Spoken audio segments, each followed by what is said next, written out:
Praise the Lord. இன்றைய பலப்படுத்தும் வார்த்தை நீதிமொழிகள் 30வது அதிகாரம் 5வது வசனம். Proverbs chapter 30 verse 5. தம்மை அண்டிக் கொள்ளுகிறவர்களுக்கு அவர் கேடகமானவர். He is a shield to those who take refuge in him. ஹல்லேலூயா. இன்றைக்கு வேத வசனம் சொல்கிறது, யாரெல்லாம் ஏசப்பா தான் எனக்கு எல்லாமே, ஏசப்பா தான் என்னுடைய தகப்பன், ஏசப்பா தான் என்னுடைய கடவுள், அவர் தான் எனக்கு எல்லாமே என்று நினைத்து ஏசப்பாவுடைய பிரசன்னத்துல எப்பொழுதும் இருக்கிற உங்களுக்கு அவரே கேடகமானவர் என்று வேதவசனம் சொல்கிறது.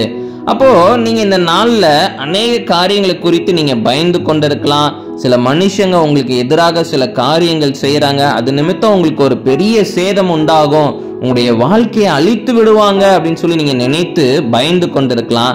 ஆனா வேதவசனம் சொல்கிறது, ஏசப்பாவை சொந்த இரட்சகராக ஏற்றுக்கொண்ட உங்களுக்கு அவரே கேடகமானவர் என்று. அவர் பாதுகாப்பார். எத்தனை மனுஷங்க உங்களுக்கு விரோதமாக வந்தாலும் அவரே உங்களுக்காக யுத்தம் செய்வார். அவர் உங்களுக்கு எந்த ஒரு சேதமும் வராதபடி பாதுகாப்பார். அப்ப இந்த நாள்ல உங்களுக்குள்ள அந்த பயம் இருந்துச்சுன்னா நீங்க பயப்படாதீங்க. ஏசப்பா உங்களை பாதுகாப்பார். உங்களுக்கு எந்த ஒரு தீங்கும் அணுகாது.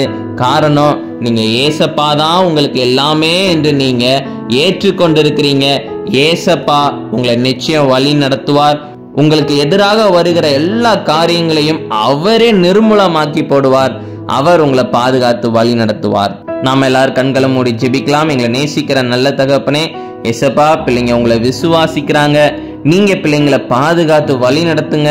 ஆண்டவரே ஏசப்பா, அநேக மனுஷங்க எதிராக சில காரியங்கள் செய்கிறாங்க, நீங்க தகப்பனை பிள்ளைங்களுக்காக யுத்தம் பண்ணுங்க. நீங்க பிள்ளைங்களுக்கு எந்த ஒரு சேதமும் வராதபடி பாதுகாத்துக்கோங்க. இயேசுவின் மூலம் ஜெபிக்கிறோம் எங்கள் ஜீவனுள்ள நல்ல பிதாவே. ஆமேன், ஆமேன், ஆமேன். ஏசப்பா உங்களோட கூட இருக்கிறாங்க. உங்களுக்கு எந்த ஒரு சேதமும் ஏற்படாதபடி அவரே பாதுகாப்பார். God bless you. Have a joyful day.